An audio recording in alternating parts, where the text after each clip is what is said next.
Hello Internet, my name's Ryan and this is Ryan Builds Wheels. Welcome back to the How to Build Wheels series. This is episode 5, the final episode in the series, where we're going to be learning all about tension balancing, stress relieving and finishing your wheel off.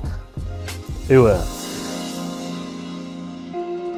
So in episode 4, we made the wheel nice and true. We made sure the wheel was straight, both sideways and up and down. That's lateral and radial. Now what we need to do is we need to start making sure that the tension within the spokes is balanced. Balanced spoke tension is what makes a wheel work and last. It's what allows spokes to have a high fatigue life, and it's what allows relatively lightweight structures like bicycle wheels to last so long and be as strong as they are.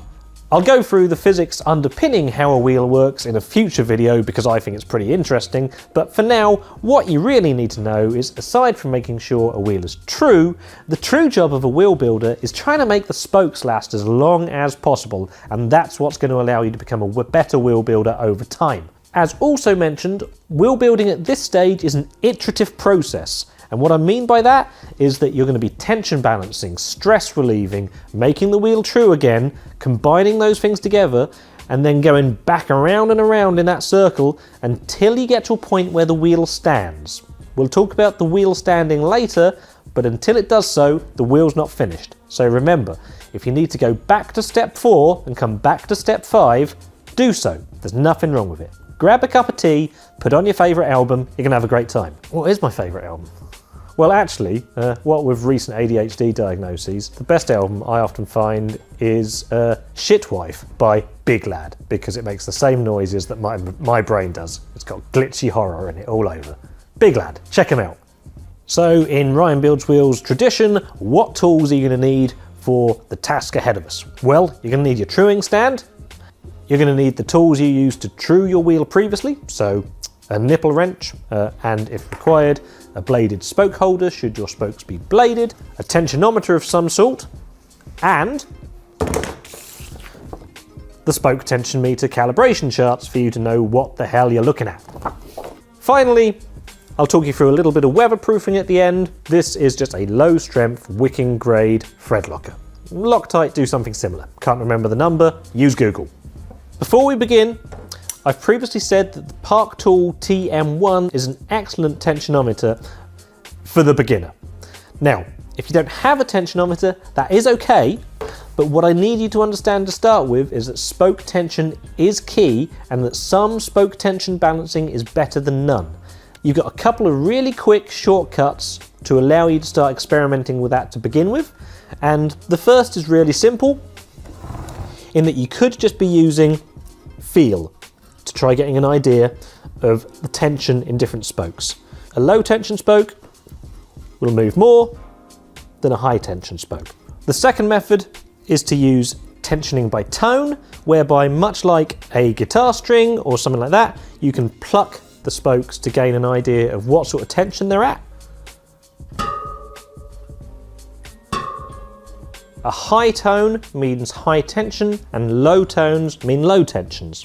You can get great, very accurate results with that if you've got a good ear, and it's actually a skill that I'm practicing more and more to make my own building work quicker without the need for tools. If you're going to be working by feel, then my best advice for you is to get things feeling as even as possible at lower spoke tensions, so as it's easier to find out which spokes are high and low, and to then bring those tensions up towards the end of your build. That way you've got a better chance of being in the right ballpark. A quick note for all of you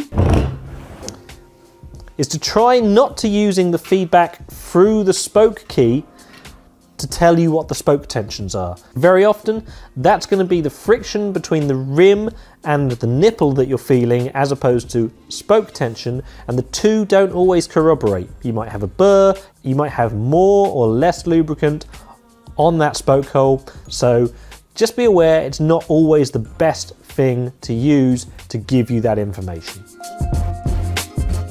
Alright, so what is a spoke tensionometer? A tensionometer is a tool with a spring that is going to put force upon and then displace the spoke by a certain amount depending on how much tension is in the spoke. The more tension that's in the spoke, the less displacement you will see. to figure out what's happening and to know what tensions you're seeing, you require spoke tension meter calibration charts, which belong this way round for the tools I was just holding. These calibration charts themselves require a little bit of knowledge about how to read them, so come on in and I'll show you exactly how that works. In this case, my high quality P&K Lee comes with tension meter charts for both SAPIM and DT Swiss spokes, with the spoke model, thicknesses, etc. shown there, and you choose the model that you're using. I, for example, will be using the Alpine 3 today, and you now cross-reference your target tension. I'm going to be aiming for about 130 kilos of tension in the high side spokes, and that tells me that the reading that I'll expect to see on this tool is going to be around about 3.22. Other tensionometers will have a whole chart with lots of different spokes in different materials. For example, here we see both steel, aluminium and titanium, and then the thickness of those spokes. Spoke tensionometers always measure the middle section of the spoke. I'm using the Alpine 3, which is actually a triple butted spoke, so it goes from 2.34 to a middle section of 1.8 and then back to a 2mm threaded section. Despite all of those different measurements, it's the middle section that I'm interested in, 1.8mm.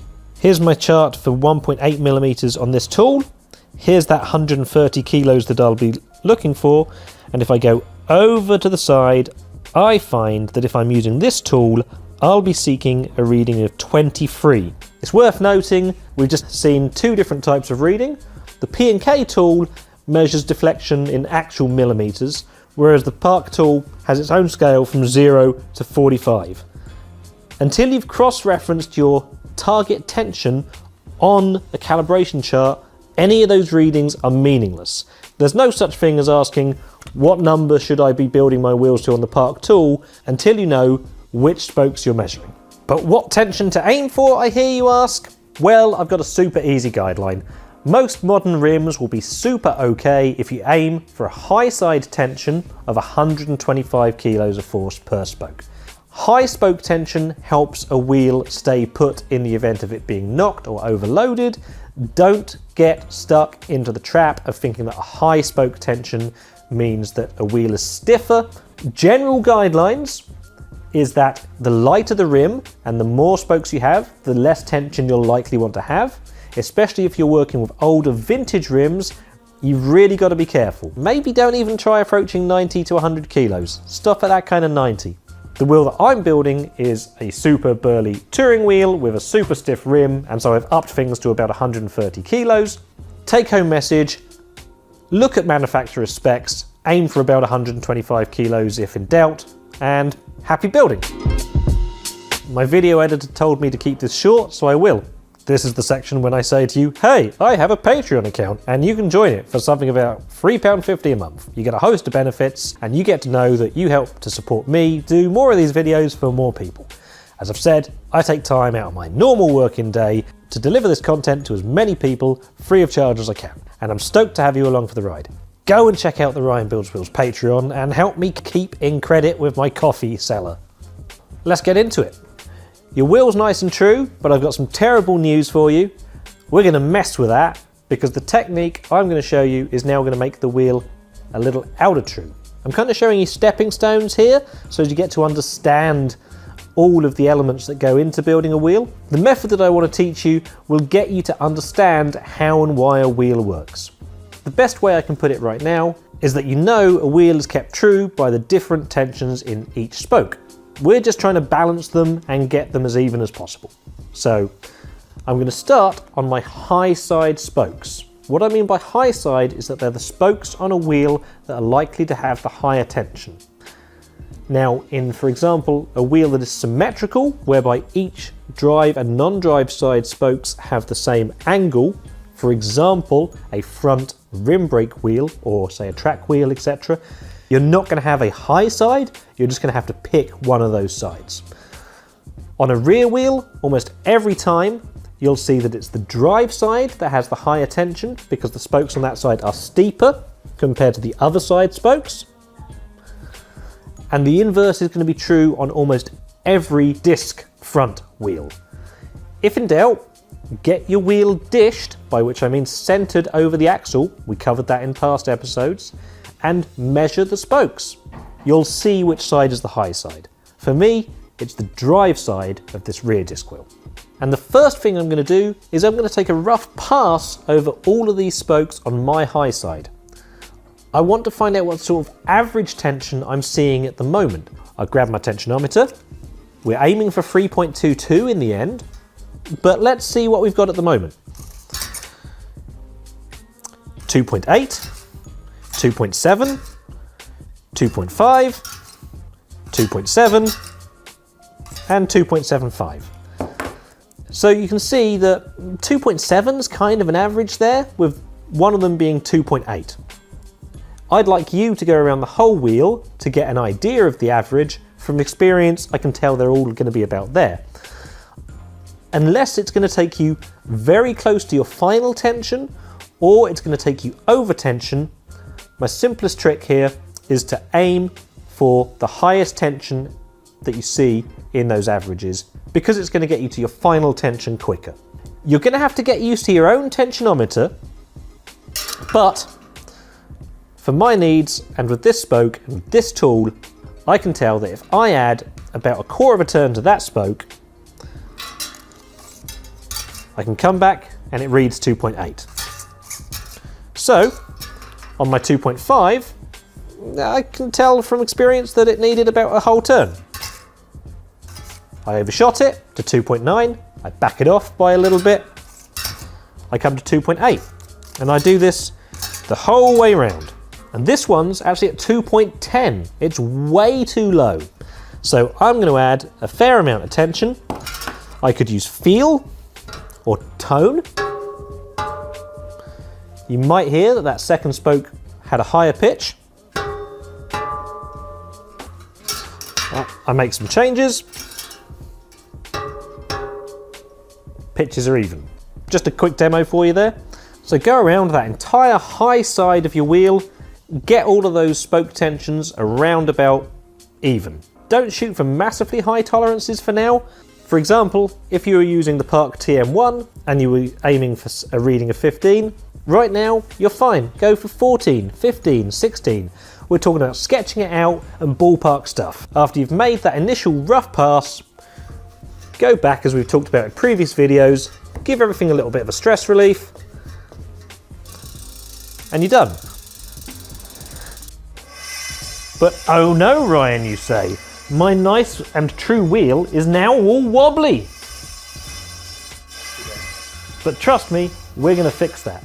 Now that our high side spokes are tension balanced to a degree, there's only one thing stopping the wheel from being out of true, assuming your rim is straight, fresh, and not second-hand, and that's going to be the low side spoke tension. Next step, let's go and correct low side spoke tension. Well, we're going to add yet more information to our knowledge of what's causing the wheel to be out of true. My wheel, from where I'm standing, is currently hopping quite over to the left.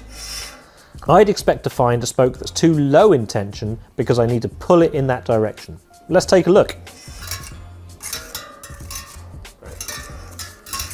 I saw readings of around about 2.2, but I found one spoke that was at 1.7.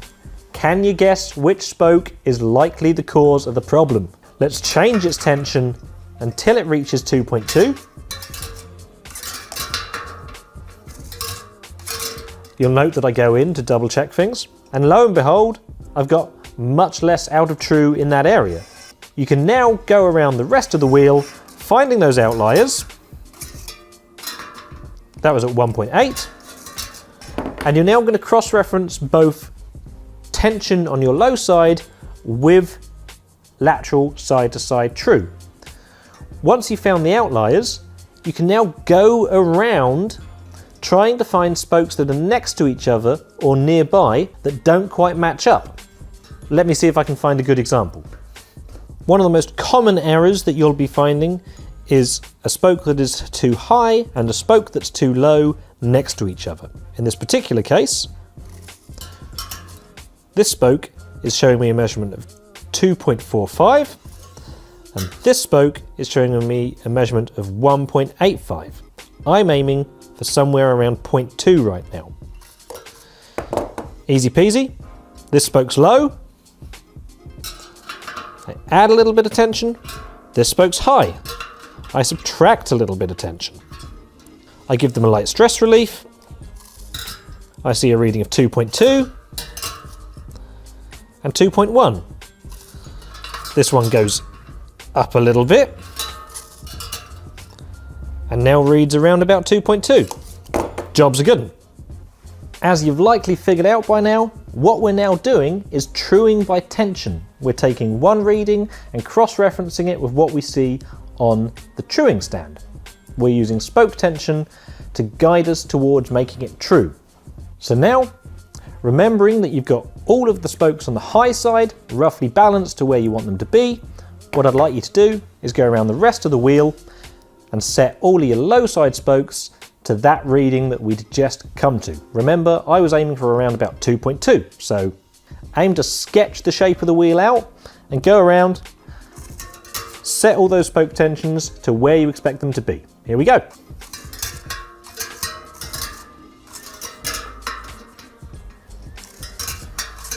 And you'll usually find that in certain areas you've got spokes near or next to each other which need balancing. Take your time, drink your tea, you'll be fine. And you may find that after all of this, the wheel is relatively out of true, but this is where we come back to the idea of it being an iterative process. You've also just made some fairly hefty changes to the wheel's health. Now's a great time to stress relieve. Grab pairs of spokes, either parallel or crossed, give them a squeeze, and let everything settle in. What I now suggest you do is you go back to just simply truing. Put the tensionometer aside, go back to those basics that we saw in episode 4, and kind of massage the wheel back into shape. Just work in small steps and go around and massage the wheel back into shape. And then come back to tensioning. Let's do that now, come back to it. Probably a good time to pause the video, take a step back, and just work nice and methodical. You're not going to ruin anything by working slowly. Take your time. You'll almost certainly have noticed that I've only been talking about lateral, side-to-side true thus far. Hopefully, when you were truing your wheel before, your up and down, your radial should have been, roughed out in shape. By this time, you've probably got some radial changes again. Spoke tension and radial changes can be a little harder to work with in that you're going to need to make larger changes to spoke tension, but there's some really nice guiding principles here in that you'll find that if the rim is too far towards the hub, it comes up, then spoke tensions there will be too high. You'll need to release a little bit of tension to allow the rim to come out. Conversely, if your rim is coming down, it's too low, then spoke tensions are going to be too low. Add a little bit of tension to bring the rim in. Let me see if I can find some examples of that on this wheel. In this area, my rim's coming down. I've found two spokes here and on the opposing side, whereby those spoke tensions are too low for the average that I'm expecting. It therefore makes sense that the rim is going to be too low. These spokes read 1.8, I'm aiming for 2.2. I'm going to increase them in tension, which will of course bring the wheel over a little bit. I'm then going to take a look at the low spokes on the other side and increase them in tension too, to bring it back into true both laterally and radially. I'm sure you get the idea, but if you don't want to compare and contrast spoke tensions just yet, go back to that basic truing and then measure your spoke tensions afterwards. It's iterative, you go back and forth, you'll get there. An interesting point to make is that very often you might find yourself chasing that radial error. And a common pitfall here is in not realizing that very often it's actually that your hub's a little bit off center. What do I mean by that? I'll draw you a very quick diagram. Here's your wheel, here's dead center, here's where you'd expect your hub to be, but as you've worked, it might be that the hub's a little bit over here, for example. If that is the case, you'll see the following. Here's where my wheel was low, and if I rotate the wheel around about 180 degrees, I may well find that I've got a high spot on the other side. So you need to correct both of those to allow the rim to shift and bring that hub to where it needs to be, central. If you don't do this, then you could just be chasing those high spots all around. And so I very much recommend taking a step back once again and just checking that that's not the case.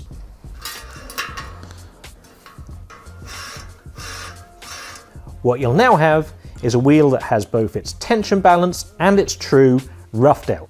As we continue the process, what we'll do next is bring it up to final tension and repeat everything we've just done.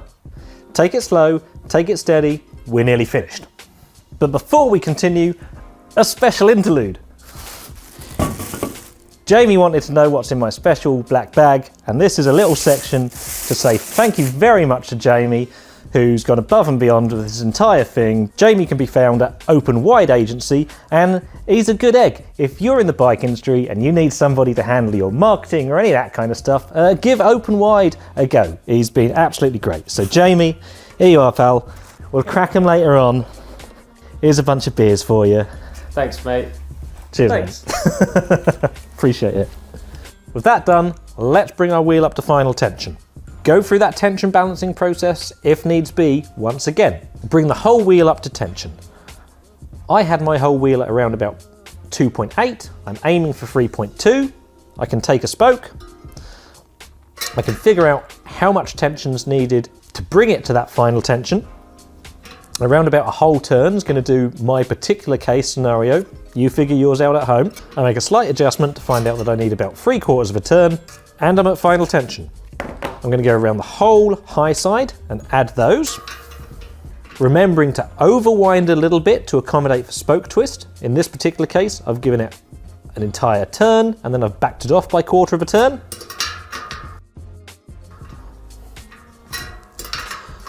You can now bring the wheel back into dish by increasing the tension on your low side.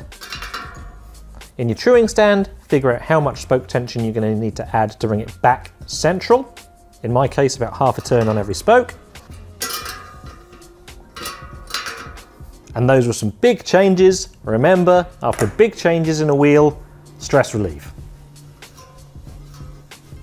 Make some light changes to true.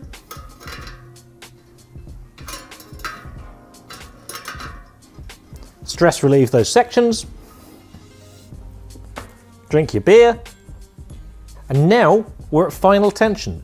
So we're going to enter the QC, quality control stages, of really dialing it in. If this is your first wheel or you're just learning, don't get too obsessive about getting things bang on. Aim for a ballpark figure, you will improve over time. I'm aiming for 3.2. As before, to keep things simple, I'm going to do my high side spokes first. I've overshot tension a little bit in this case. And the reason I've overshot tension was because when I added tension to the low side, it pulled the rim back over, increasing the tension in these spokes. Wheel building is a really nice logical process, so just stay mindful. Think about what results the changes that you're about to make are going to make to the structure. Stress relieve after any big changes. Now that I know that the high side has had its quality control tension balancing performed, I can now QC the low side spokes and again bring it back into those final areas of true and find the outlying spokes that are stopping it from being true was balancing them on the low side only. If needs be, return to basic principles right once again and massage things out, come this stage, you may need to do nothing more than use little 1/8 of a turn. As you approach your final tensions, try to be a little bit more gentle when stress relieving. When there's lots of tension in the wheel, too much stress relief might even cause the rim to collapse. That's very unlikely with most modern rims, but the heavier handed you are now, the more you risk having to do more work. Treat things more gently as the wheel approaches its final tension. And as you've gone back and forth between that massaging, that tension balancing, and that truing by tension, before bringing everything up to final tension, you've now got a wheel that's in great health. You also know, via the use of the tensionometer, what readings you're looking at on each side of the wheel. In my case, I was looking for 3.22 on this side, and the low side, I was looking at readings of about 2.7 to keep the wheel dished. Never aim for an absolute on this side. You can calculate what tension you theoretically should be aiming at by comparing and contrasting the percentage difference in bracing angles. We talked a little bit about that during the spoke calculation and wheel design phase of this series. We'll go into those kind of things in more depth in the future, but the results that you see on the low side are always going to be affected by the target tension on the high side. Don't go chasing absolute numbers. Use the average number that allows the wheel to be dished. It won't be much, but let's just say that real world versus theoretical spoke tensions are sometimes a little bit different. Concentrate on getting the wheel central and true. Once you've gone through all of these processes, once you've tension balanced, trued, stress relieved, what you're aiming for is a structure that stands. You're not seeing the wheel go too far out of true, and tensions have piece by piece become more and more consistent. At which point, congratulations, you've just built a wheel. I told you it wasn't that hard. How many cups of tea did you drink? Did you enjoy a beer? I certainly did. And remember, if these are your first wheels, or if you're only just getting started, don't be too hard on yourself when it comes to tolerances. Something that people often ask me is what tolerances to aim for. In terms of lateral true, side to side, on your first wheels, really, especially if it's a disc wheel, don't sweat it if you're seeing 1/2 mil out of true. You're just trying to get used to the whole process. In fact, you might even want to practice on some existing wheels. Up and down, again, don't worry about 1/2 mil or so. I do recommend that you try aiming for about 0.25 mil in any direction. That's 1/4 of a millimeter. And one thing to remember is that you might not have dial gauges. Park Tools do make some dial gauges that you can attach to their stands, as do many others. Jesus.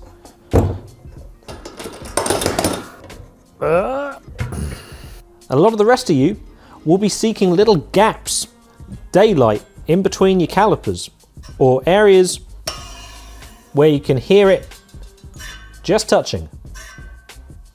Be kind to yourself, don't obsess over these details just yet.